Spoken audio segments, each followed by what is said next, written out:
Alors imaginez un instant un système financier où le profit ne serait pas le but ultime. Ça semble un peu fou, non? Eh bien, figurez-vous que c'est exactement le principe d'un modèle de financement alternatif qu'on va décortiquer aujourd'hui.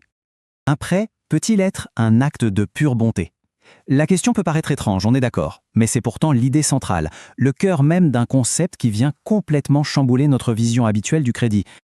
Allez, on plonge directement dans le vif du sujet. Il faut savoir que la finance islamique, elle, possède une forme de prêt à but non lucratif, et c'est quelque chose d'assez unique en son genre. Alors, ce concept clé, il a un nom, le Qarz al-Hasna. Littéralement, ça veut dire le prêt bienveillant ou le bon prêt. Et l'idée derrière, franchement, elle est aussi simple que puissante. On prête de l'argent, oui, mais sans aucun intérêt. Le seul et unique objectif, c'est d'aider une personne à traverser une passe difficile, à répondre à un besoin essentiel. Et c'est là toute la différence fondamentale. D'un côté, on a un véritable outil de bien-être social, pensé pour l'entraide communautaire, et de l'autre, eh bien, on a un produit commercial classique dont le but est de générer du profit. C'est l'objectif de départ qui change absolument tout à la nature du prêt.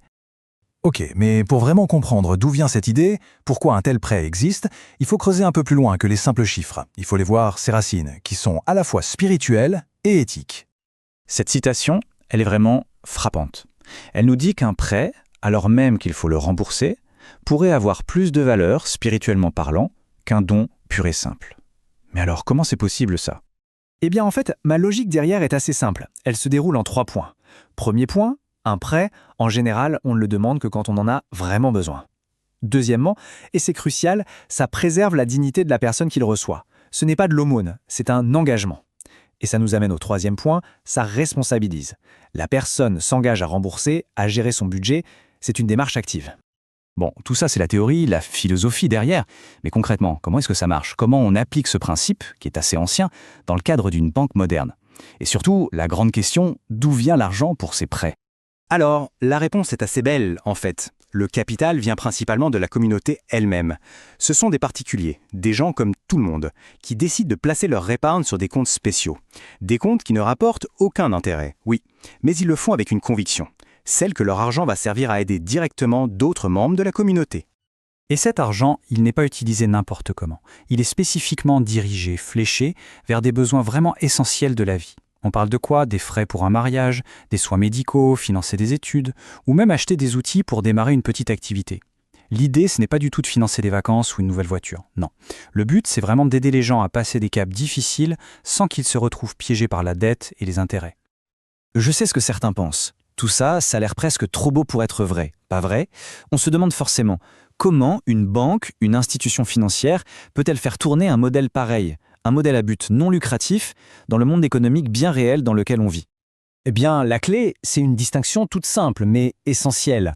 Le prêt en lui-même est gratuit, sans intérêt. Mais le service pour le mettre en place, lui, il a un coût. C'est logique, il faut bien payer les employés, louer des bureaux, maintenir l'informatique. Et donc, pour couvrir ces frais de fonctionnement, les banques prélèvent une petite commission de service. On appelle ça le karmouzd. Pour donner un exemple concret, dans le système bancaire iranien, cette commission tourne autour de 4%. Mais attention, et cette distinction est absolument cruciale. Ces frais ne sont là que pour couvrir les coûts réels. Le but n'est pas de faire du profit. Et c'est ce qui permet de tracer une ligne très claire avec ce qu'on appelle l'intérêt, ou le riba, qui lui consiste à gagner de l'argent sur le dos de l'argent prêté. Bon, le modèle est beau sur le papier, mais dans la pratique, tout n'est pas si rose. Malgré ses objectifs très nobles, le système fait face à de vrais défis. Si on reprend l'exemple de l'Iran, les chiffres parlent d'eux-mêmes. On voit que la part de ces dépôts solidaires dans le système bancaire a vraiment chuté en l'espace d'une vingtaine d'années. Alors, pourquoi ce déclin? Il y a plusieurs raisons. La première, c'est l'inflation, bien sûr. Quand l'argent perd de sa valeur, une épargne qui ne rapporte aucun intérêt devient beaucoup moins attractive. Ensuite, il y a la concurrence. D'autres acteurs, comme la microfinance, sont arrivés sur le marché. Et enfin, soyons honnêtes, il y a un manque de motivation de la part des banques. Pourquoi une banque, dont le but est de faire du profit, mettrait-elle en avant un produit qui ne lui rapporte rien? Ok, alors, après avoir vu tout ça, essayons de prendre un peu de recul. Quelle est la place, au final, pour un outil financier aussi particulier dans le grand paysage de l'économie mondiale aujourd'hui? Ce qu'on voit avec le Qarz al-Hasna, c'est en fait une tension fascinante. C'est la confrontation entre un idéal éthique, centré sur la communauté, la dignité, et de l'autre côté, les pressions bien réelles du système financier moderne. C'est un modèle qui dit « la dignité humaine et le bien commun d'abord, le profit après ». Et au final, toute cette analyse nous laisse avec une question. Une question vraiment essentielle pour l'avenir. Dans un monde qui semble souvent obsédé par le profit à tout prix, est-ce qu'il reste une place pour une finance qui serait fondée sur la bienveillance? C'est une question ouverte, bien sûr, mais qui nous force à réfléchir sur le rôle qu'on veut vraiment donner à l'argent dans nos sociétés.